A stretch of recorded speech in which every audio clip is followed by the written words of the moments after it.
ಜಯ ಕರ್ನಾಟಕ ಸಂಸ್ಥಾಪಕರಾದ ಮುತ್ತಪ್ಪರಯ್ಯವರ 72ನೇ ಹುಟ್ಟುಹಬ್ಬ ಆಚರಣೆ. ಜಯ ಕರ್ನಾಟಕ ಬೆಂಗಳೂರು ಜಿಲ್ಲಾ ಘಟಕ ವತಿಯಿಂದ ಜಯ ಕರ್ನಾಟಕ ಸಂಸ್ಥಾಪಕರಾದ ಮುತ್ತಪ್ಪರಯ್ಯವರ ಹುಟ್ಟುಹಬ್ಬದ ಅಂಗವಾಗಿ ದಾಸನಪುರ ಹೋಬಳಿಯ ಗೌಡನಹಳ್ಳಿಯಲ್ಲಿರುವ ಮಾತೃಶ್ರೀ ಮನೋವಿಕಾಸ ಕೇಂದ್ರ ಬುದ್ಧಿಮಾಂದ್ಯ ಮಕ್ಕಳ ಜೊತೆ ಕೇಕ್ ಕತ್ತರಿಸಿ ಬುದ್ಧಿಮಾಂದ್ಯ ಮಕ್ಕಳಿಗೆ ಬೆಳಗಿನ ಉಪಹಾರ ವಿತರಿಸಿ ಮತ್ತು ಮಕ್ಕಳಿಗೆ ಉಚಿತ ಆರೋಗ್ಯ ತಪಾಸಣಾ ಶಿಬಿರವನ್ನು ಹಮ್ಮಿಕೊಳ್ಳಲಾಗಿತ್ತು.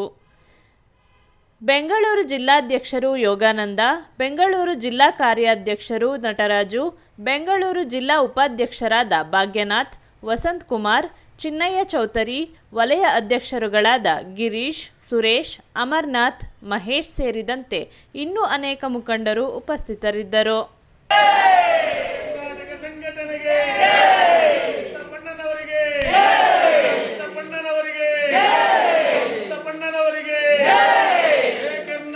ಇದು ನಮ್ಮ ಸಂಸ್ಥಾಪಕ ಅಧ್ಯಕ್ಷರಾದಂಥ ಮುತ್ತಪ್ಪರಯ್ಯ ಅಣ್ಣನವರ 72ನೇ ಏನು ಹುಟ್ಟುಹಬ್ಬ ಇದೆ.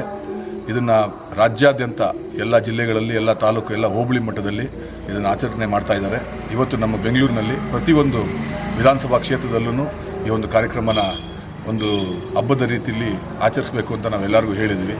ಅವರವರ ಶಕ್ತಿ ಅನುಸಾರಕ್ಕೆ ತಕ್ಕಂತೆ ಮೆಡಿಕಲ್ ಕ್ಯಾಂಪ್ ಇರ್ಬೋದು, ವೃದ್ಧಾಶ್ರಮಕ್ಕಿರ್ಬೋದು, ಅನಾಥಾಶ್ರಮಕ್ಕಿರ್ಬೋದು, ಹಾಸ್ಪಿಟ್ಲ್ಗಳಿಗೆ ರೋಗಿಗಳಿಗೆ ಹಣ್ಣು ಹಂಪಲು ಹಂಚುವಂಥದ್ದು ಸಾಮಾಜಿಕ ಕಳಕಳಿ ಇರುವಂಥ ಕಾರ್ಯಕ್ರಮಗಳನ್ನ ಮಾಡ್ತಾ ಅಣ್ಣನ ಹುಟ್ಟುಹಬ್ಬವನ್ನು ನಾವು ಬೆಂಗಳೂರು ಜಿಲ್ಲಾ ವತಿಯಿಂದ ನಮ್ಮ ಮಾತೃಶ್ರೀ ಮನೋವಿಕಾಸ ಕೇಂದ್ರದಲ್ಲಿ ಆಚರಿಸ್ತಾ ಇದ್ದೀವಿ. ಇಲ್ಲೊಂದು 50 ಜನ ಬುದ್ಧಿಮಾಂದ್ಯ ಮಕ್ಕಳಿದ್ದಾರೆ.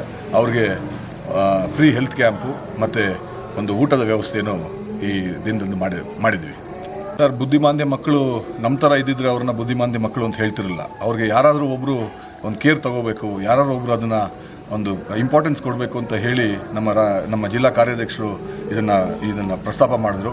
ಯಾವುದೇ ಒಂದು ಥಾಟ್ ಇಲ್ದಿರ ನಾವಿಲ್ಲ ಅಲ್ಲೇ ಮಾಡಬೇಕು ಅಂತ ಹೇಳಿ ನಮ್ಮ ಇಡೀ ಬೆಂಗಳೂರು ಜಿಲ್ಲೆ ಇಲ್ಲಿ ಬಂದು ಬರ್ತ್ಡೇನ ಆಚರಣೆ ಮಾಡ್ತಾ ಇದ್ದೀವಿ. ಅವರ ಅಭಿಮಾನಿಗಳಿಗೆ ಏನು ಹೇಳ್ತಾರೆ ಸರ್? ಅವರ ಅಭಿಮಾನಿಗಳಿಗೆ ಏನು ಹೇಳ್ತಾರೆ ಸರ್? ಅಣ್ಣ ಇಲ್ಲ ಅಂದ್ರೂ ಸಂಘಟನೆ ಇದೆ. ಸಂಘಟನೆಯಲ್ಲಿರುವಂಥ ಎಲ್ಲ ಪ್ರತಿಯೊಬ್ಬರು ಮುತ್ತಪ್ಪರಯ್ಯಗಳನ್ನೇ.